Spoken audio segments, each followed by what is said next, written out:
Today, I'd like to share with you some of the things I've learned in my 20-year journey with functional neurological disorder. If you have FND, you know there are not very many resources available. Thankfully, there are a few more than there used to be. But I've found some things along the way that have really helped me in my recovery, and I'd like to share those with you today.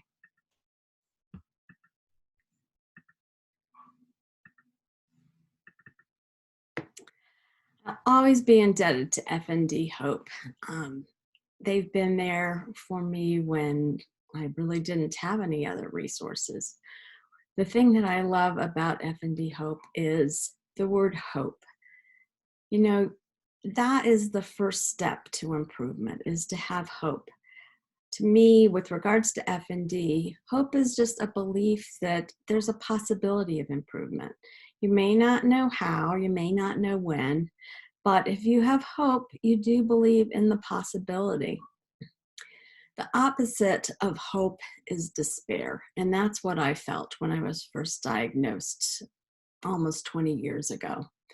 In September of 2000, I suddenly started having what were later diagnosed as non-epileptic seizures.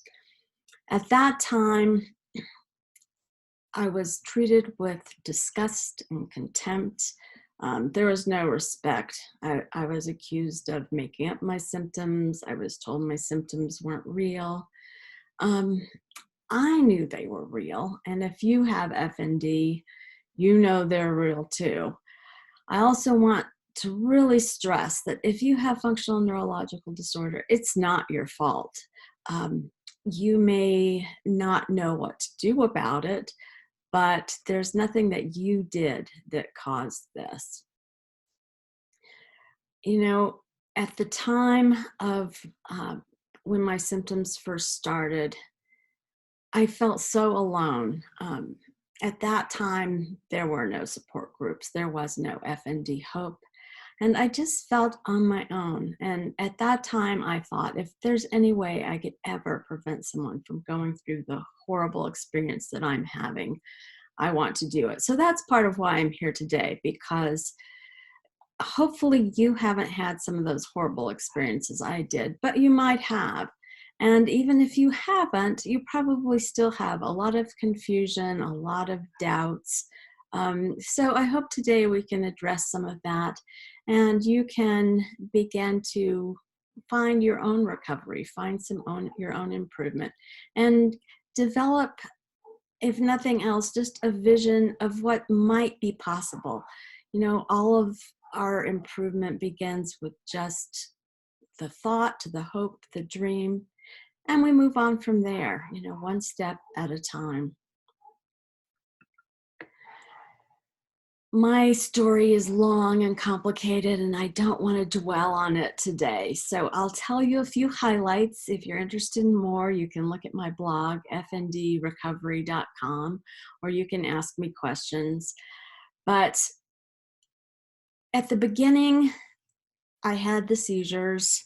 I did not get much help with that. After a few months, the seizures improved somewhat, and then my symptoms developed with mobility problems. So I couldn't walk and I didn't understand. And I thought maybe now that I have something different, maybe now the neurologists will have some different ideas of how to help me, or maybe figure out what's going on, or maybe they'll at least listen to me and believe me. How can anyone help me if they won't even believe that what's going on with me is real? But to my shock and horror, I found that the new symptoms did nothing to increase my believability.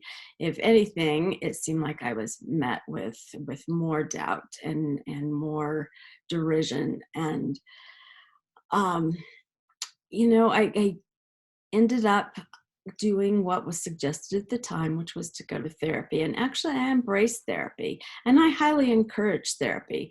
For me, at that point, I felt at least therapists are kind and respectful, and they want to help me. And that was something I did not feel from the medical profession. So, you know, therapy is beneficial for a lot of people, just in dealing with the whole stress of these symptoms you can't figure out what to do about, you can't figure out where they came from. And so I do recommend therapy. I Through all this journey, I've had exacerbations, I've had remissions, I've had relapses, I've had confusion, I've had lots of ups and downs. Um, but finally, at the very, very worst, I would say would be around September 2015. At that point, I had deteriorated to the point where I was admitted to an assisted living facility. At that point, I couldn't walk. My speech was dwindling. It sort of was off and on, but I needed to have care full time. So an assisted living facility is what provided that for me. Uh, Shortly after that admission, I'd say 5 or 6 months later, during a doctor's appointment, once again, I was confronted with the word functional. And I thought, what? I know I had that problem a long time ago. I thought that was better. And here it is in my face again. How could this be functional? How can I be totally disabled? I can't walk and I can't talk. And you're telling me it's functional, which the only interpretation of that term I'd heard at that point was it's all in your head. So even though I didn't believe that diagnosis again, I did a little more research. I looked online.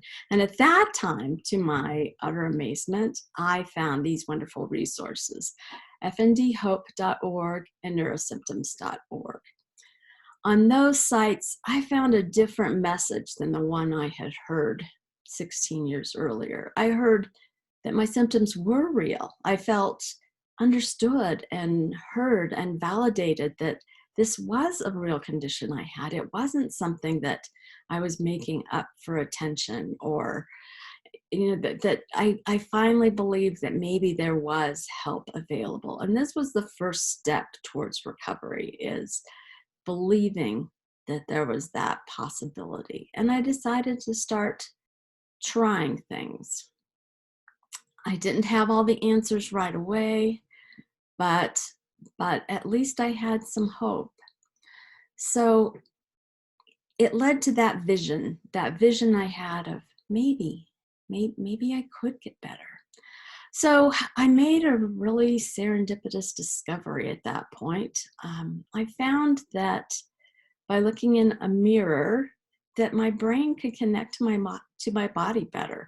I've always been a very visual person. I, to this day, can't really explain all that happened. I just know that I had decided I was going to try to learn to speak properly again. And I went to look in the mirror to try to teach myself how to talk. And to my surprise, while looking in the mirror, just that visual connection, my brain right away kicked in, made my lips work correctly, and I started talking. And at that point, I thought I would be walking around the rest of my life with a mirror trying to have a conversation, but I didn't even care. I was just happy to be able to do it. Not being able to talk is just a horrible locked in feeling. I mean, communication is important for all of us. And I was using an assistive device, but it was very slow and very frustrating. So my entire family and all my friends were just ecstatic that I could talk again. Thankfully, my brain figured out in a week or two. It kind of remembered the pattern again. In fact, that's a lot of how I looked at my FND is an abnormal pattern that my brain gets. And at this point in my life, I sort of can manipulate those pathways a little bit. And when I feel them coming in, I've developed some mental tools to help me go back to the correct pathway. The mirror is still one of my best tools for restoring the correct pathway. Since it works so well for my mouth, my husband set up a full-length mirror in front of our treadmill, and I held on for dear life and watched my legs, and I taught my legs to walk again. It was nothing short of miraculous. I went from almost totally disabled to back to fairly normal functioning within a few weeks' time. And one of the hard things was explaining that to people, that it doesn't make any sense, and it didn't make any sense to me. But it worked and I went with it. That's the part I care about my functional neurological disorder. I may not be able to explain it, but if I'm functioning okay, I don't really care about the whys. I just am thrilled that I'm doing so much better. So I talked a little bit about vision.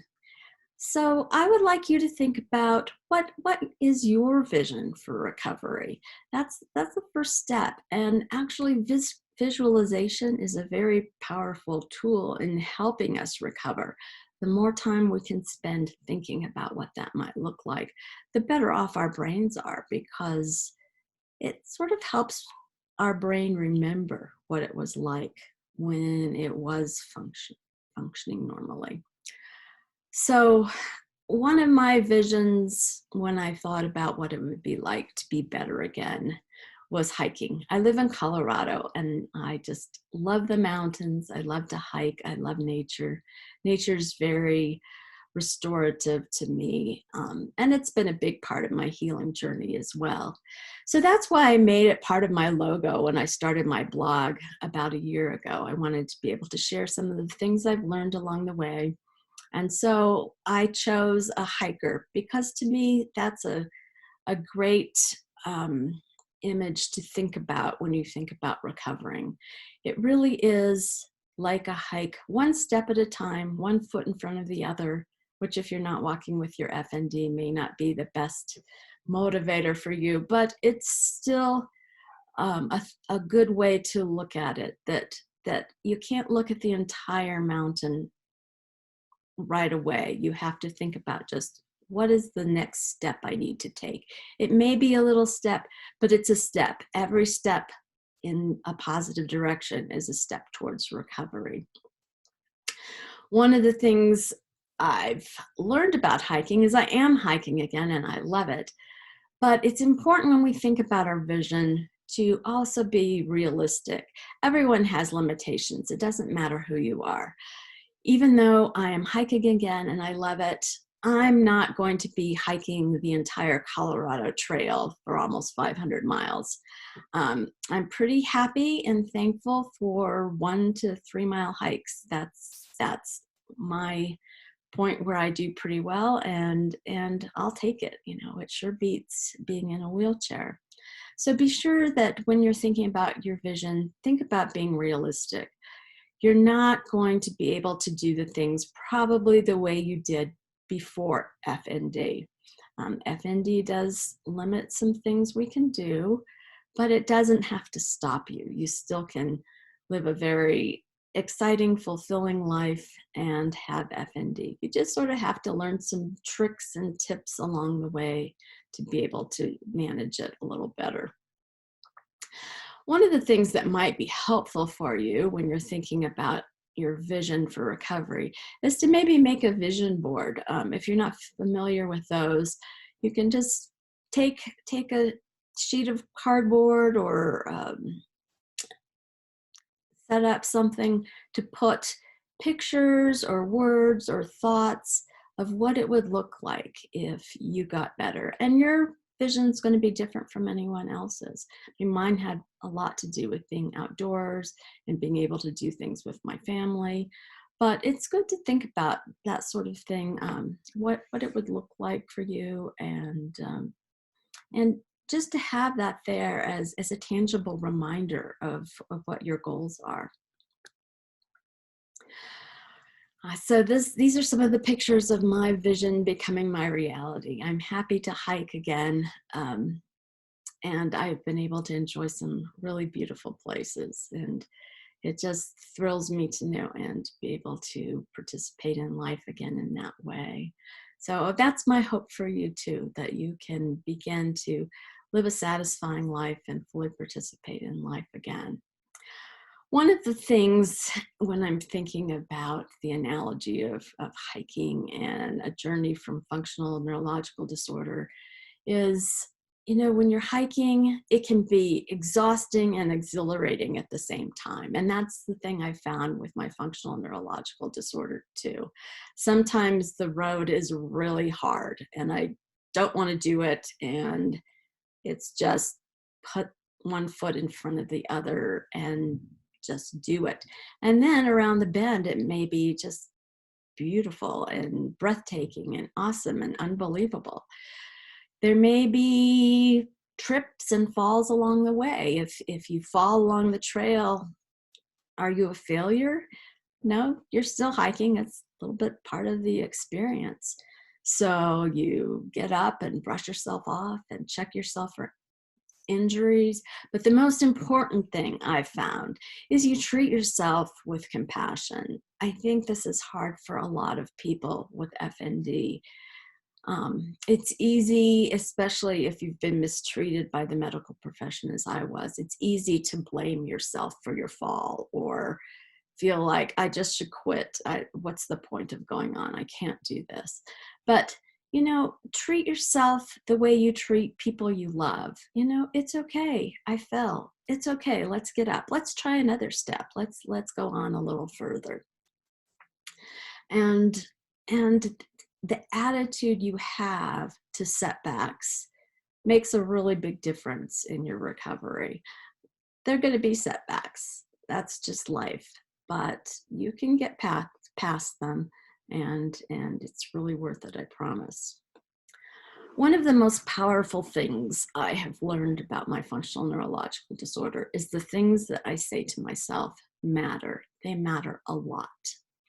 I'm a person that has a tendency to catastrophize. It's easy for me when a symptom shows up to think, oh my gosh, another symptom. I can't believe it. I thought I was through this. Why is this going on again? What if I stop walking again? What if I lose everything I've gained? What if this gets worse? What am I going to do? I have something to do tomorrow. Those are not helpful thoughts at all.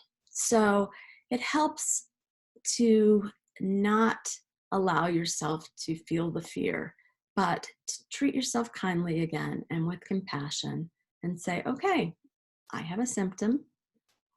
What are we going to do about it? It's just a symptom. Let's think about how we're going to handle it. This is my basic approach to when I have symptoms, and I still have symptoms. I wish I didn't. I wish my recovery meant I didn't have FND anymore, but I do still have FND. But when I have a symptom, I have to figure out what it's about and how to make it go away. The first step is just to notice the symptom. Sometimes it helps me even to just name it. I'm feeling some numbness right now. I'm feeling some twitching going on, but to not have a judgment about it, to just accept that, yes, here is a symptom. But it doesn't necessarily mean anything. It's just a feeling or a sensation. Next thing you need to do is interpret it realistically, not to go to that catastrophizing set of type of mind where you're blowing things out of proportion, but just to sort of, I almost minimize it. I try to make it the least importance that I can. So say I'm having a twitch. It used to be during the worst of my FND that I would hyper focus on it. I would look at the twitch and notice it and think, oh my gosh, what is that? Do I have ALS? I mean, why am I twitching? What's going on? I might Google it and look at ALS twitches. And now I think, yeah, I'm twitching. Everybody twitches. It's not, and I'll reassure myself. I know I have FND. I have functional neurological disorder, and sometimes that makes my nervous system act a little abnormal. But it'll go away, and it helps to then take my mind somewhere else. Get involved in an activity, but just to sort of take my mind away from the abnormality that I might be seeing. Another thing I find helpful with symptoms is what am I feeling right now? A lot of times it may be that I'm in a stressful situation, I'm feeling tense, I'm feeling anxious, I'm feeling tired. I ask myself, what is my body telling me? I know that this is a little controversial among some people with FND, but for me, I found it helpful. You know, I look at a lot of my functional symptoms as a disconnect between my brain and my body. Everything that I do to integrate those things helps me be more whole, helps me resist symptoms more, and just is beneficial for me being a more functional, happier person. So, as an example, a few weeks ago, we were in the middle of a move. I don't recommend that with functional neurological disorder, and I don't recommend it during a pandemic. But that was our story. We had to move. We'd had to change plans a number of times because of the pandemic, and I was pushing myself. That was something that in my pre-FND life, pushing myself happened a lot. I did not allow myself to acknowledge fatigue or exhaustion. Those were things that were just not part of who I was. I was a person that pushed. I got things done no matter what. But in the middle of the move, I was exhausted, and I knew I was exhausted. I knew I'd pushed myself too hard. So that evening, I noticed my legs were feeling really weak. They were feeling like jelly. So I thought, well, I'm going to experiment a little bit with this. And that's something I highly recommend you do if you have FND. Experiment with it. I don't know what your body feels like, just like you don't know what mine feels like. We all are different. What works for me might not work for you. What works for you probably won't work for me. So try different things. See how your body responds to them. And this one worked out quite well for me, actually. I decided to really put the words behind what my body was feeling. Little bit like if you've raised toddlers before and you tell them, use your words. So I was trying to tell my body, use your words. You don't have to show me what you're feeling. So I just started ranting. I am so exhausted. I can't believe how hard I'm working. My legs feel like jelly. I have no energy left, not one drop, zero, zero, zero energy. I've just had it with this move. I am exhausted. I am just going to go to bed. And then tomorrow, I'm sure I'll feel better. So that brings up the what do I need? That moment, I needed to go to bed. I was done. And I know from my history, if I had kept pushing, if I had not acknowledged my exhaustion, the weakness would have gotten worse until I was not walking again.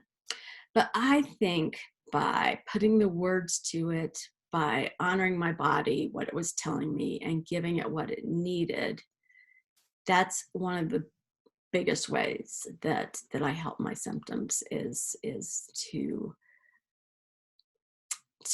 cherish my body and do what it needs, take care of myself. The other point this brings up is the last, to expect improvement. I almost always tell myself when I have symptoms, this is what's going to make it better. Rest will make it better. Sleep will make it better. Our brains believe what we tell them. Not always, but often they do. And so when you tell them things are going to get better, a lot of times they believe it. On the other hand, if you say, oh my gosh, I think I'm going to have a relapse. I think this is a sign of everything is getting worse. Your brain might believe that too. So be really careful what you tell your brain. And expecting improvement is always a good thing. Another reminder, FND is not your fault. To me, I struggle with this one on my blog and even in this talk because I don't want you to feel that if you haven't figured it out yet, there's something wrong with you, that you should blame yourself because you are stuck in your FND symptoms. It's not your fault. You haven't figured it out yet, but you might. And I encourage you to believe that you're going to be one of those people who can figure it out. They say not everyone improves. Not everyone can get better. I don't know. Maybe, maybe not. But I know if you have FND, the belief that you can get better is important to getting better. So don't believe you're one of the people who can't get better. That's not going to be in your benefit. Um, you know, I can't tell you how much you'll get better, but like the hike, one small step at a time, everything that you learn to do that strengthens your mind, strengthens your brain, strengthens your body. Those are all steps towards getting better. And if you have symptoms show up, don't blame yourself. Just ask yourself, be curious about them. Say, what do I need to learn here? When you fall on a hike, you learn. You think, well, maybe I need a pair of boots that supports my ankle better. But just every experience is a learning experience, but treat yourself with kindness and compassion because you deserve that. You deserve to get better, but mostly you deserve to be treated with respect and kindness. This is a painting I did early on in my FND journey. I was I'm trying to see the date there. It looks like '03. So I guess a couple of years after I started to have symptoms. And at that point, I was doing quite a bit better. And in this painting, I was trying to show that I'm recovering, I'm climbing my way up from this disorder. I'm healthier, I'm able to function better. But, I felt like when I can get to that meadow, then I'll be safe. You can see the FND monster down here on the bottom, trying to grab me and pull me back into the pit of FND. And I lived with that fear for a long time. It's terrifying. If you've had FND, you know it's terrifying. You don't know when you have something crop up if that's going to be your situation for 5 minutes, for an hour, for a day, or the rest of your life. It's terrifying. I've learned with time to not be as afraid. It's taken a long time, but I have learned not to be as afraid.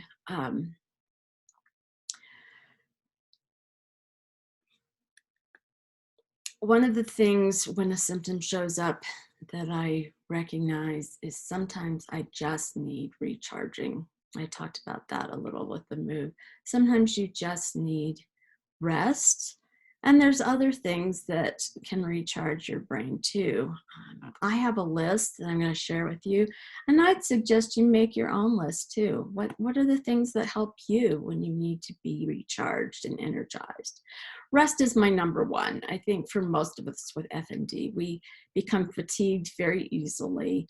And when we can feel the brain fog rolling in, it's probably a good sign that it's time for a rest. Nutrition, a healthy meal, that helps a lot of times. If my blood sugar is getting low, that will for sure bring on some symptoms. And so being sure that I'm getting regular healthy meals help a lot. Same with fluids, important to get plenty of water during the day. Meditation is one of the things that most of us find really helpful with FND. One of the things I found is learning to enter a peaceful, calm state helps with a lot of symptoms. I use the mirror quite a bit. It's still one of my best tools for restoring my brain to normal function. Nature is another thing that I just love to be outside and see the trees and the grass and all of the wildlife. And it's very reaffirming to be out in nature for me. My dogs are always a source of comfort to me. Then, I have lists of other things. I love to be creative. My art is one thing that has helped me recognize things that I don't think I would have recognized any other way. Time with friends and family, which can be challenging in the situation where I am right now. But at least we have FaceTime and we still can connect, even though it's not as easy as it used to be. This is a painting I did more recently, and I think of this as reaching that meadow that I talked about. One of the things when symptoms crop up is, in my other painting, I showed being on the cliff. If I'm having symptoms, that tells me I'm playing a little too close to the edge of the cliff. When I'm in the middle of the meadow, like I am here, I don't tend to have very many symptoms. So when they're showing up, it's time for a reassessment. How do I get in a safer place? How do I move more into the middle of the meadow and away from the edge? And for me, those things I just mentioned, meditation and reprioritizing some of the things I'm doing and being sure that my health is my number one priority and nothing else. So I hope you've learned a few things that I was able to share with you today, and I would love to hear your questions. Please do check out my blog at fndrecovery.com. I don't have all the answers. I don't pretend to have all the answers, but I'll share what I learn and share what other people tell me uh, has helped them, and hopefully we can figure out some ways to live a more fulfilling life with functional neurological disorder. The journey is not easy. I'll never tell you it's easy, but I can tell you it's worth it. So best of luck to you on your journey.